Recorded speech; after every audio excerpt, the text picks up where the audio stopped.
I call them turkeys. So they take them along to Turkey Point, right? And they pack 100 tons of nuclear fuel rods into the Turkey Point reactor.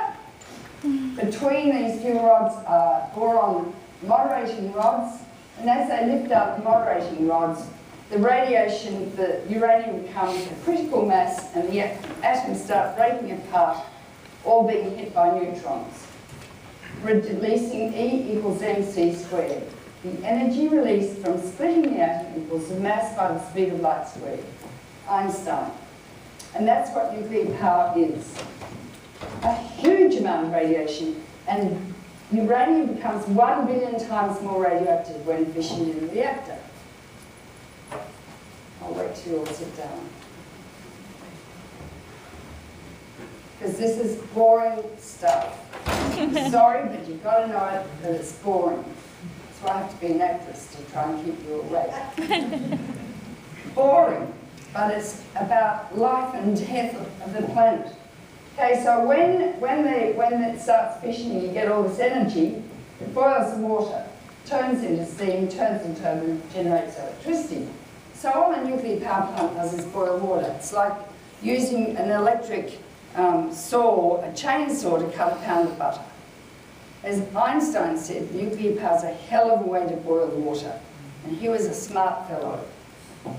Okay, now you need 1 million gallons a minute to keep it cool. Now, nuclear power is antithetical with global warming. Many of your reactors are at sea level. The sea level's rising with global warming. They're going to flood the control rooms like happened in Fukushima, and these things will probably melt down.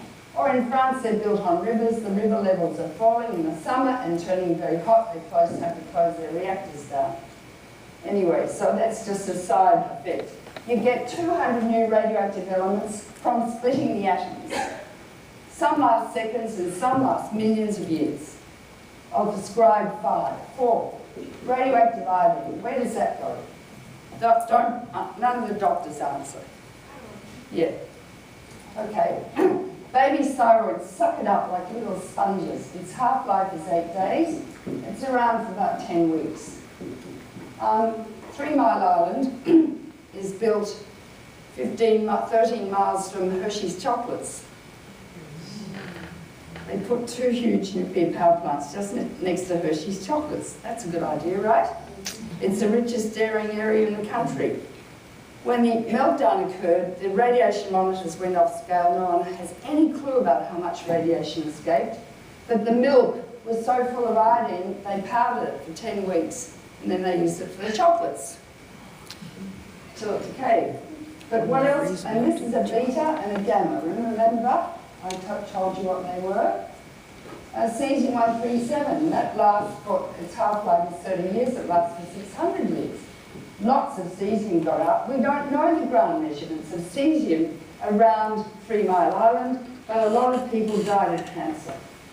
But they haven't done adequate studies. Beta and gamma.